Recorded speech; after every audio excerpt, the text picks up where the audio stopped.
With its beautiful nature of 7,000 islands, the white sandy beaches, and the hospitable locals, it looks like there's plenty of reasons for retiring in the Philippines. But the thought could be seen as overwhelming, where many countries and places out there feature various benefits for differing lifestyles similar to the Philippines. But let's talk about Manila being one of the best places in the Philippines that may be waiting for you to move in. Hello everyone, this is Ronan Blue, and today's topic would be on the 6 best reasons to retire to Manila, Philippines. Just as a disclaimer, the information provided is a general guide and to be used for educational purposes only. Now, Manila would be Philippines' main international gateway. As the country's capital city, it's a bustling bayside metropolis filled with the modern-day attractions. Its appeals are universal, with warm, sunny islands, tropical beaches, low cost of living, and a luxury lifestyle unaffordable to most Americans and Europeans back home. I could definitely go on, but let's jump into the main points of Manila to understand the interests as well as some of the pitfalls. Just a bit of homework needed for preparation for moving into any city or country you're interested in. Number 1. Facts about Manila, Philippines. Now, Manila is a massive city with a population of less than 2 million, but there are about 14 million people that call the Manila metro area that comprises of 17 cities their home, which ranks the metro as 13th largest in Asia by population. But the Philippines is a country that is centrally located within Southeast Asia, sharing its borders with China, Vietnam, Indonesia, Japan, Malaysia, and Taiwan. It makes for a fantastic retirement destination for anyone interested in exploring Asia and the Oceania. But to understand this city, let's learn a little about Manila's history starting from around the late 16th century. Now at this time, Manila was actually a walled Muslim settlement where business took place on all commerce that came down the river. Spanish conquistadors saw an opportunity in potentially creating more wealth for themselves and decided on entering the mouth of the river in 1571, where they actually destroyed the settlement and founded a fortress city of Intramuros. And that's where Manila became the capital of a new colony today. Now, outside the city walls stood some scattered villages, each ruled by a local chieftain and their marketplaces. And as Spanish colonial rule became established, it spread out the churches being built near the marketplaces where the concentration of the population was greatest. It was a way to spread the word of God and to keep an eye on the locals as well. This was when Manila really started to spread beyond its walls, expanding all around and eventually linking together the markets and churches together. It actually grew to the point where it brought recognition back to Spain, and in 1574, Manila was baptized under the authorization of Spain and the Vatican as the distinguished and ever-loyal city. And soon after that, it started getting this new attention. Manila was then, throughout various periods of time, threatened and occupied by other foreign powers, even by Chinese pirates in 1574 and raided by the Dutch in mid-17th century. But in 1762, during a 7-year war, the city was captured and held by the British, but for only about 2 years, where the Treaty of Paris in 1763 resulted in its restoration back to Spain. Free trade was formally recognized and Manila became an open port for Asian, European, and North American traders. But in the 1890s, Manila actually became a center of anti-Spanish sentiment, and during the Spanish-American War, the Spanish fleet was defeated at Manila Bay on May 1st, 1898, and on August 13th, the city surrendered to U.S. forces. It then became the headquarters of the U.S. administration of the Philippines. Now the U.S. ruled over the Philippines, but when World War II came around, Manila was declared an open city and was occupied by the Japanese in January 1942. The city actually suffered little damage during the Japanese invasion, but was leveled to the ground during the fight for its recapture by U.S. forces in 1945. By 1946, the city was in complete ruin when it became the capital of the newly independent Republic of the Philippines. It was, however, rebuilt rather quickly, and its new appearance matched that of any city in the Western world brought about by industrialization. Once the majority of the construction was completed, the new metropolitan Manila experienced rapid growth in the late 20th century that eventually established as a major economic center in the Pacific region. Metropolitan Manila today is densely populated and has a significant portion of the population of the country. And this is because of the constant rural-urban migration. There's just far more jobs in the larger city after all. Now almost all the residents of Manila are Filipinos. The population of the city is predominantly Roman Catholic, although there are some Protestants, Muslims, and Buddhists. But the Philippines has often been described as a Chinese, Southeast Asian child that was raised for 300 years in the Spanish convent and then 50 years in Hollywood. And many say this phrase pretty much sums up the cultural influences still found in the population today. It's actually become one of the most westernized cultures of any Asian nation due to the influence of past colonial powers, including the Spanish, British, and the Americans. Number 2, food in Manila, Philippines. Lumpia, Filipino spring rolls. Now these are crispy, deep-fried treats brought to the Philippines by Chinese traders where the Filipinos embraced the dish and made it their own different style. But these Chinese-style egg rolls are quite common throughout Southeast Asia with local ingredients and tastes to become something local. It's made with a very thin wrapper from rice flour, water, and salt. They're usually made much thinner and longer than other kinds of spring rolls, although these days they can be all sorts of sizes. Now they're usually filled with minced meat and vegetables, and the specifics vary depending on regions. Halo-halo, Filipino dessert. Now this is probably the most famous of all Filipino desserts. Halo-halo actually means mixed together. It's actually served with a tall glass containing ice shavings, evaporated milk, and various small chunks of goodies, all mixed in together. There's this mix of boiled kidney beans, chickpeas, sugar palm fruit, jackfruit, tapioca, sweet potatoes, sweet beans, coconut gel, ice cream, guava paste, purple yam, and more. That was a mouthful. But the end result of all of this mixed in is a tropical, colorful, and very tasty mess. Chicken adobo. Now chicken adobo is the most famous and popular of all Filipino foods and is probably one of the best examples of how the country is such a rich melting pot of different historical influences. It's even sometimes called the national dish of the Philippines. Adobo is usually protein-based, usually chicken, pork, or even fish that is braised in vinegar, then mixed with other herbs and spices. Number 3, where to live in Manila, Philippines.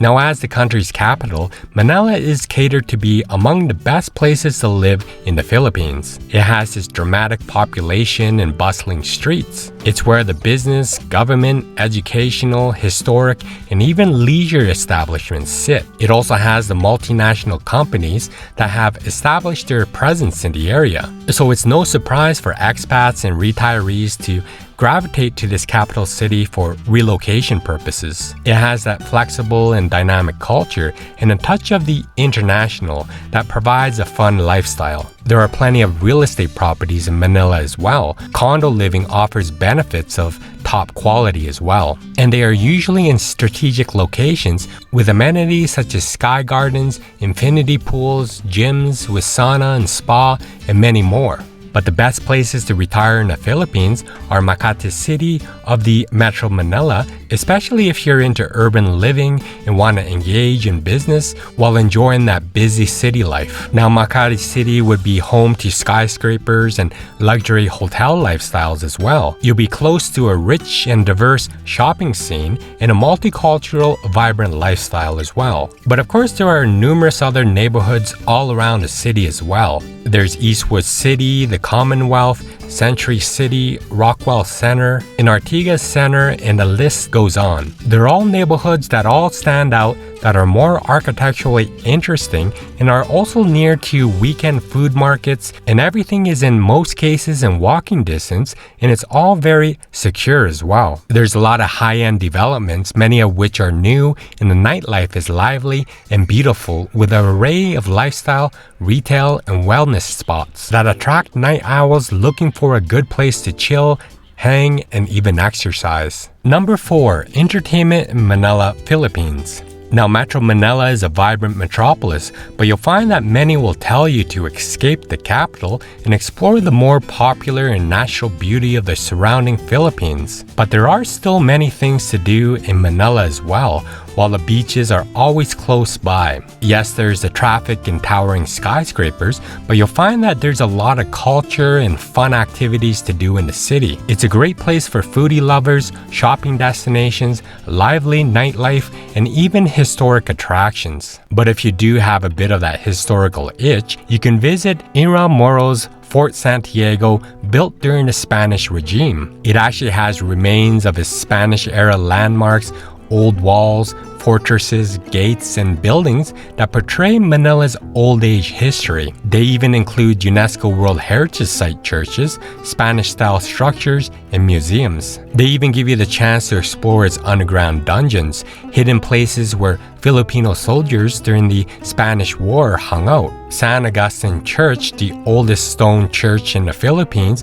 is also another place to visit, and it's a UNESCO World Heritage Site because of its beautiful interiors and ceiling designs. But you can spend your time enjoying the several ways to enjoy the sights of Intramuros by walking the cobblestone streets, or you can rent a bamboo bike and begin exploring within the area as well. But if you want to experience the more modern fun stuff that Manila has to offer, there's a lot of that as well. You can even go to a dessert museum. It's actually kind of new and has a lot of colorful and dessert-filled rooms you can enjoy. So not only does it make a great spot not just to see and eat desserts, but you also get to know the history of some of the Philippines' favorite sweet treats as well. Now, if you're into the water, then Manila Ocean Park might be that place for you to visit as well. Although Manila is surrounded by its natural waters, this is actually an oceanarium that has over 13,000 sea creatures from around 277 species that are indigenous in Southeast Asia. And the unique thing is, it's more than just the aquarium. Other recreational attractions could be experienced as well, like the jellyfish exhibit, the birds, reptile sanctuary, the animal shows, and encounters with penguins through the trails of Antarctica. Now, let's not forget about the Philippines nightlife as well. Manila is a huge metropolis, and it caters to every type of night owl and partygoer. There are pub crawls and watering holes to dance clubs, just a lot of fun things to do in Manila after dark. You can also go to nearby districts in Manila as well. Although there are tons more things to do in Manila, there's also another fun thing about being in the capital, and that's the beach destinations that are just an hour or more away. You can go just to enjoy the chilly breeze on hot days, or just get a tan and do some surfing. It is, after all, the ocean, so there are multitudes of activities to do. Now, if you love the malls, Manila has lots of that to offer as well. The SM Mall of Asia would be one of them. And of course, like any other mall, it has the shops, restaurants, the IMAX theater, ice skating rinks, and more. It also backdrops Manila Bay, so you can take your time going through its walkway and surrounding amusement parks as well. But of course, this would be just one of the many malls you can visit to keep out of the hot sun and take full advantage of the cool air conditioning. Manila's Chinatown is also another spot that is buzzing with vibrant street-side shops that sell just about everything. It was actually established in 1594 and is considered the oldest Chinatown in the world. And don't forget that the Philippines is also a popular stop for international acts to hold concerts, plays, and ballet performances as well. Pinoys are known to love to party, sing at community events, weekend markets, and sporting events. They love their singing. Number 5. Cost of living in Manila, Philippines. Now, the cost of living in the Philippines is much lower than compared to Western countries. Its ranking in 2020 is 80 out of 209 countries. But keep in mind that the cost of living may be higher in cities within Metro Manila, especially around the capital. But of course, your cost of living will always depend on the kind of lifestyle you choose for yourself. It's possible to live comfortably with $1,200 a month US, but if you want a more luxurious lifestyle, $1,800 would be the average price point. Now, Manila would be one of the more expensive cities to live in Southeast Asia, despite having the lowest average salary for the working class relative to peers in Southeast Asia. But it's still a hugely popular place for Americans to retire. But it's still possible to enjoy a very comfortable lifestyle in the Philippines for its westernized culture, beautiful natural environment, and affordability, all at a fraction of the cost of living in the United States. Real estate, clothing, energy costs, transportation, and eating out are all much more affordable. Now, the median salary in Manila is roughly $1,160 per month,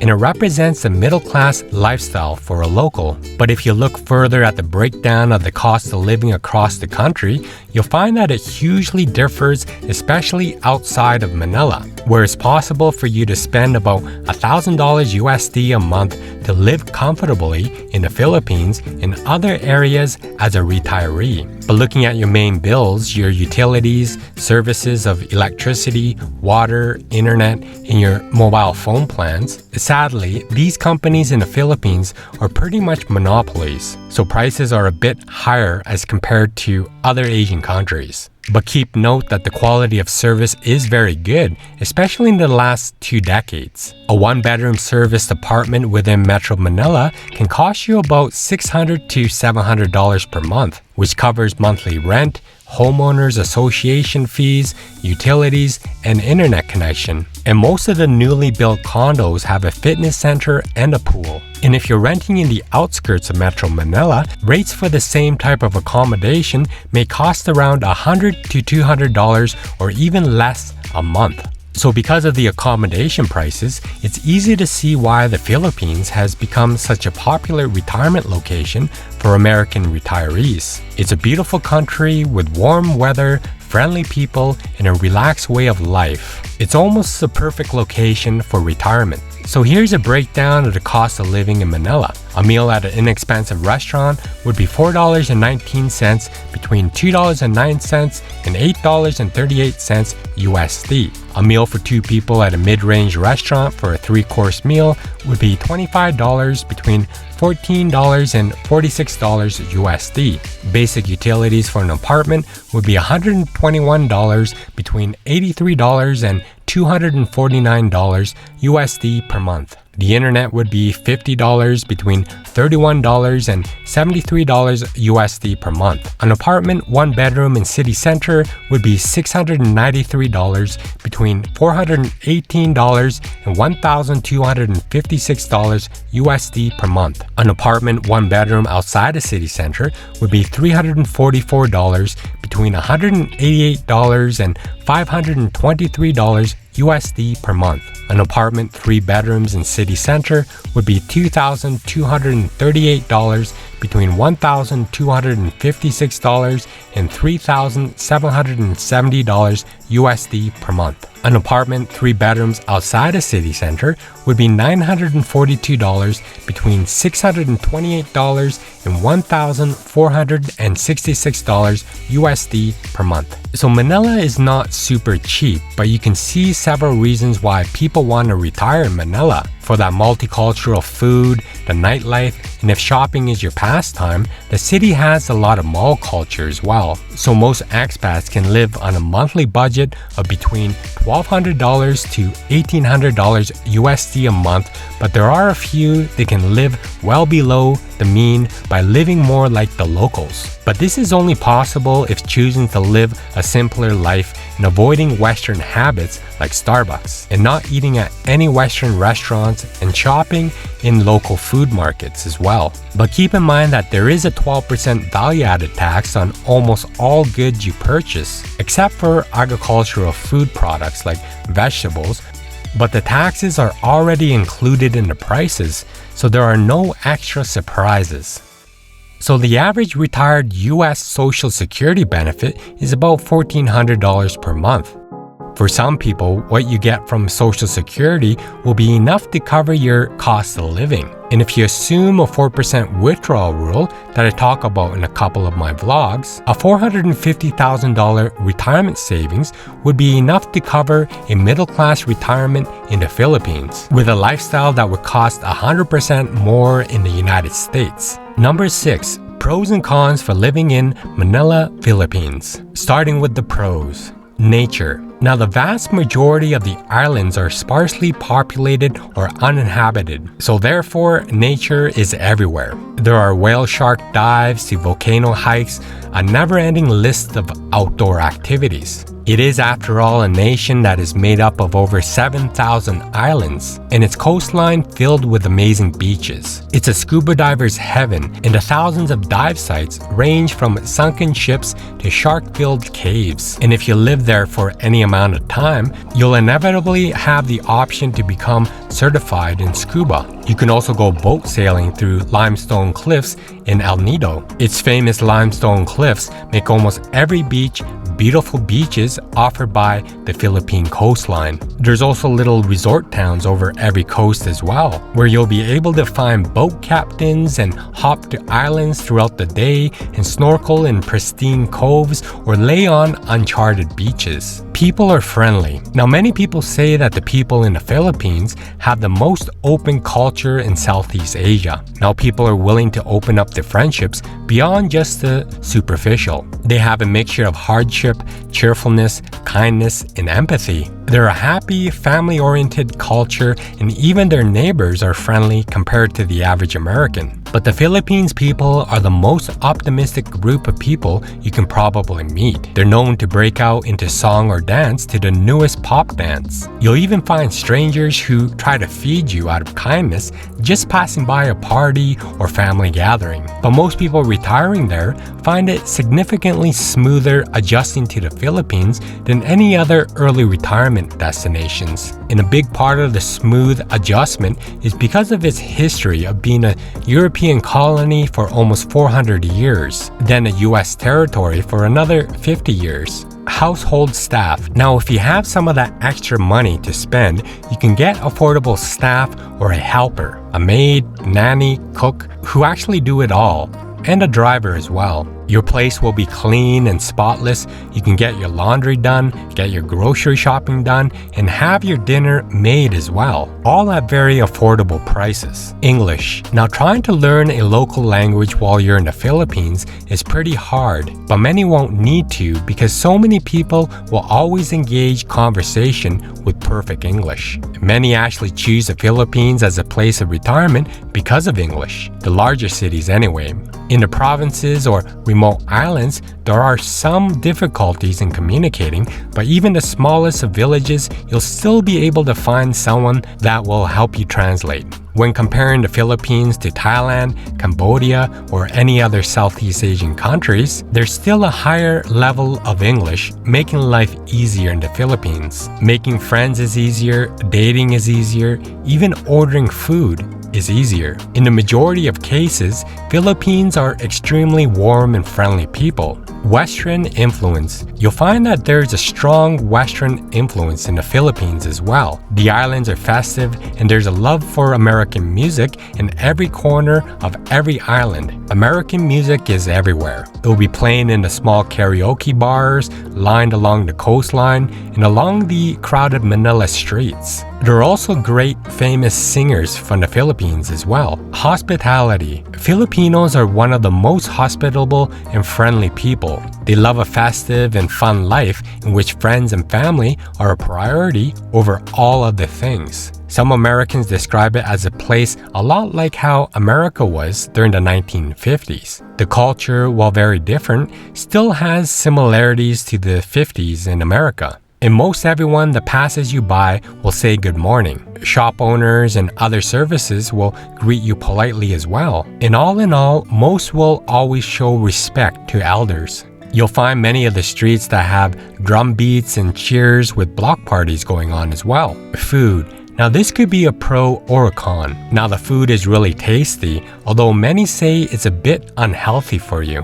The main staple of the Filipino diet is meat, and much of it is fried or boiled. The reason for this is because of a long presence of both military and expats throughout the Philippines. From Spanish colonization or US naval bases, the recipes from these colonies formed a fusion of food that bring together the East and the West. Location. Now it's a great spot if you like the rest of Asia. It's easy to take a 4 to 5 hour flight to China, Taiwan, Malaysia, Thailand, and Japan. But it will probably be very far away from your home country where you're watching this vlog from. But it's a great jump-off point to many amazing spots in Asia. Exchange rates. Now if you're moving from a first world nation, your money will go pretty far in the Philippines. The exchange rate stays at about 50 to 1 US dollar, 35 to 1 Australian dollar, and 55 to 1 euro. Now they do of course fluctuate by the minute, but they haven't moved too much over the last decade. Opportunities are endless. Now once you get a proper visa,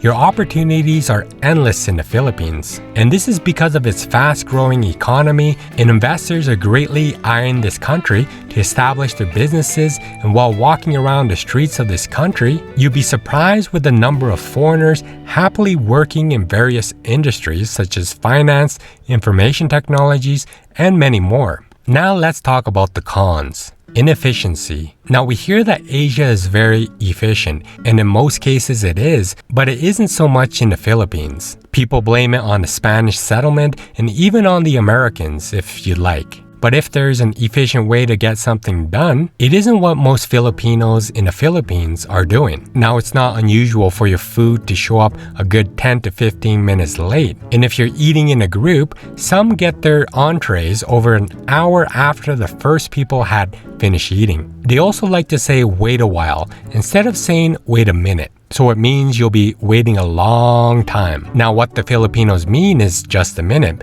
but they never actually say just a minute. Instead they tell you wait a while, and you'll find that your blood automatically boils. Safety. Now in the last 20 years, this country has become a lot safer. Although there are still some dangerous regions you should avoid. But like any country, common sense applies here as well. There were streams of news stories about kidnappings, beheadings in the southern islands, and there were also terrorism and hate crimes and scams as well. But there has been a strong movement to stamp out drug dealers and fundamental extremists. But you should still be cautious to live in locations the locals consider dangerous as well. But 98% of the Philippines is still very safe. It's not advisable to wander the streets late at night in urban areas, but most tourist areas are heavily policed, and even locals will look out for the well-being of foreigners as well. But it's common to see security guards everywhere in the Philippines. Many of them are carrying guns in open view. But keep in mind that the same laws that protect the citizens don't apply to you, and you should be mindful of the country while you're there. Traffic and drivers. Now the traffic is bad.